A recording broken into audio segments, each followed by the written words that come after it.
آج انبیاء سیریز کے سلسلے میں جی ہم ذکر کر رہے ہیں حضرت دانیال علیہ السلام کا۔ حضرت دانیال علیہ السلام یہ بنی اسرائیل کے آخری دور کے انبیاء میں سے ہیں۔ ٹھیک۔ حضرت عیسیٰ علیہ السلام کی پیدائش سے کوئی 500 ساڑھے 500 سال پہلے کا ان کا دور ہے، ٹھیک۔ اور یہ وہ دور تھا جب بنی اسرائیل انتہائی زوال اور پستی کا شکار تھے، اور ان پر اللہ کا عذاب بن کے کبھی کوئی بادشاہ حملہ آور ہوتا تھا اور پھر اینٹ سے اینٹ بجا دیتا تھا، پھر کوئی اور بادشاہ حملہ آور ہوتا تھا۔ تو حضرت دانیال علیہ السلام کے بچپن میں بخت نصر ثانی کے نام سے ایک بادشاہ نے حملہ کیا بنی اسرائیل پر، جی۔ اور پھر بنی اسرائیل کے جتنے بھی نوجوان اس کو ہاتھ لگے ان سب کو وہ قیدی بنا کے اپنے ساتھ لے گیا۔ صحیح۔ ان قیدیوں میں سے یہ حضرت دانیال علیہ السلام بھی تھے، لیکن یہاں سے پہلے میں یہ بھی عرض کر دوں کہ حضرت دانیال علیہ السلام کے جو والدین ہیں ان کے بچپن میں ہی انتقال ہو گیا تھا، اور ایک خاتون تھی جو ان کی پرورش کر رہی تھی۔ اللہ تعالیٰ کا اپنا ایک نظام ہوتا ہے، اور اللہ تعالیٰ نے آگے ان کو نبوت سے سرفراز کرنا تھا، بنی اسرائیل کی جو ہے دینی رہنمائی کا فریضہ ان کے ذمہ لگانا تھا، تو اللہ نے اس خاتون کو مہربان کر دیا تھا، اور وہ ان کی پرورش وغیرہ کیا کرتی تھی۔ اس خاتون کے خلاف بھی سازش ہوئی اور کوشش یہ کی گئی کہ اس پر جو ہے وہ زنا کا الزام لگایا جائے تاکہ اس کو قتل کر دیا جائے، کیونکہ جو دشمن اور سرکش قسم کے لوگ ہوتے ہیں وہ شروع سے ہی نیک بخت لوگوں کو پہچان لیتے ہیں، اور وہ پہلے سے ایک ذہن بنا لیتے ہیں کہ یہ ہمارے مستقبل میں دشمن بنیں گے۔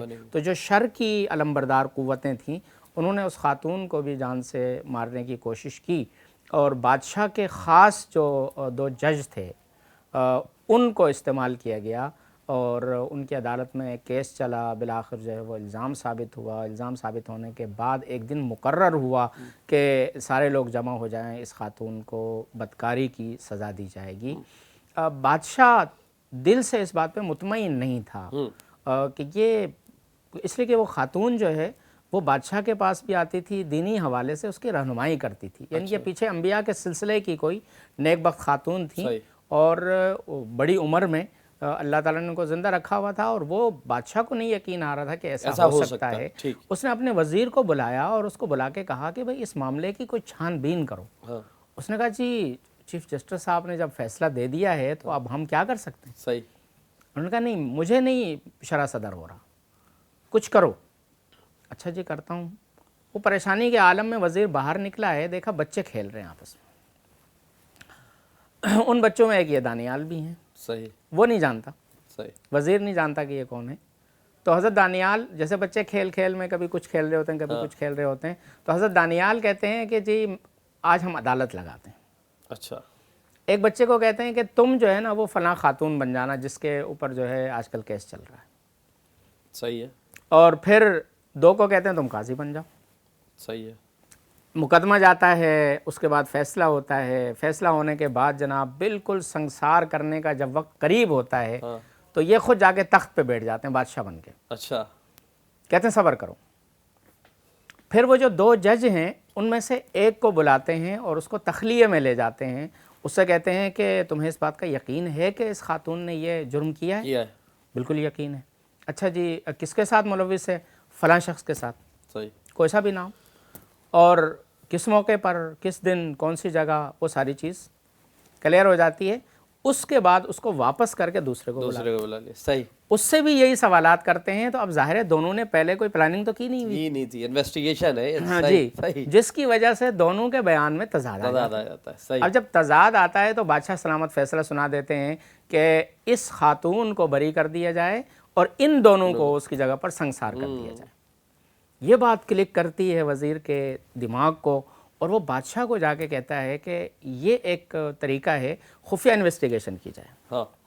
بادشاہ جب اسی ترتیب پہ عمل کرتا ہے تو دودھ کا دودھ پانی کا پانی، معاملہ سامنے آ جاتا ہے، اور اس خاتون کو پھر بادشاہ بڑے اعزاز و اکرام کے ساتھ واپس کر دیتا ہے۔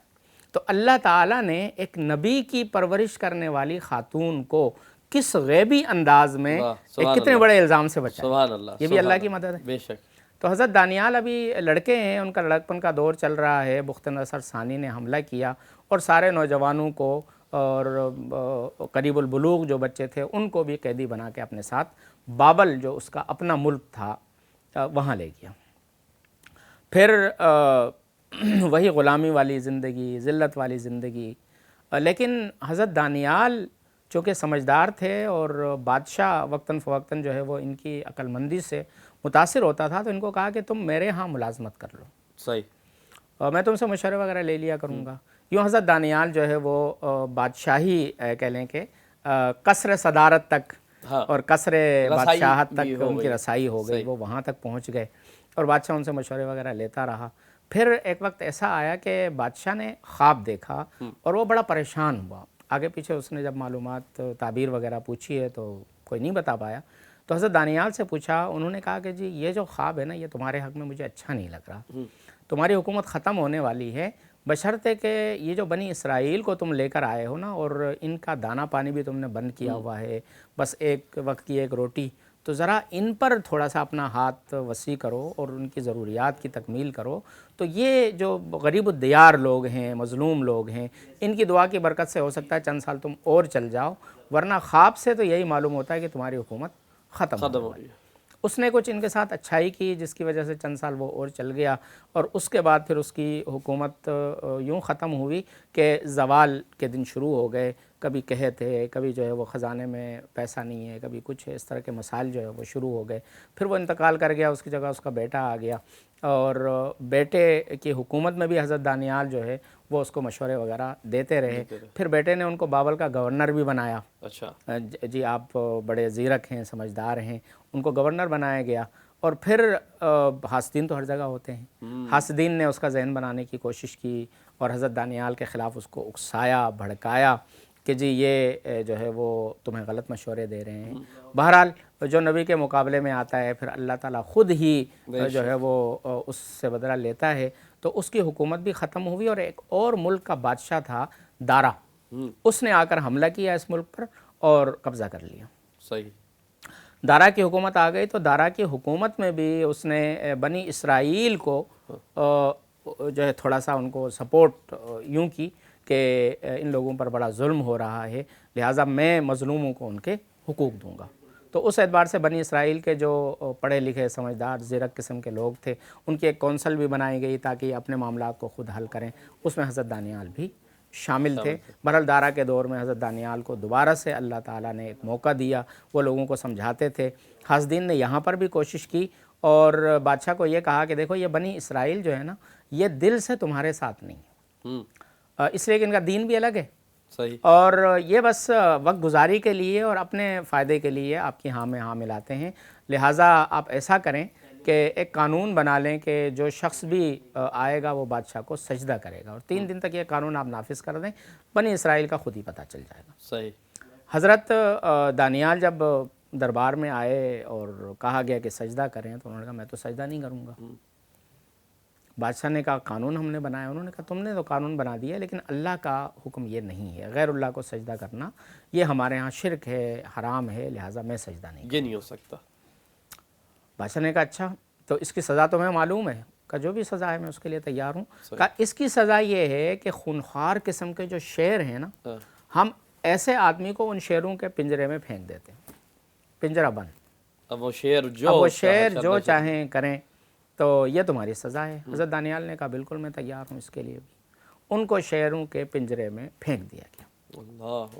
ایک دن کے بعد جب بادشاہ صرف دیکھنے کے لیے کہ کیا انجام ہوا، وہ ادھر گیا تو دیکھا حضرت دانیال بالکل صحیح سلامت بیٹھے ہوئے ہیں، اور وہ یہ کہہ رہے ہیں کہ جیسے ہی میں پنجرے میں آ کے گرا ہوں اللہ تعالیٰ نے ان شیروں کو مسخر کر دیا. کوئی میرے پاؤں چاٹ رہا ہے، کوئی جو ہے وہ میرے گرد جو ہے چکر لگا رہا ہے، اور شیروں نے مجھے کوئی ضرر نہیں پہنچایا.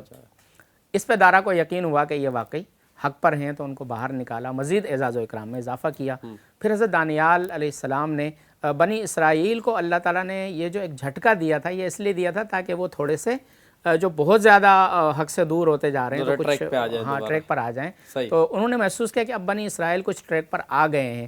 تو بادشاہ سے کہا کہ آپ ہمیں ہمارے ملک جانے دیں. اس نے کہا ٹھیک ہے آپ جا سکتے ہیں. تو حضرت دانیال علیہ السلام جو ہے وہ اپنی بنی اسرائیل اپنی قوم کو لے کر واپس بیت المقدس آ گئے. تو یہاں تک ان کے حالات ہمیں کتابوں میں ملتے ہیں.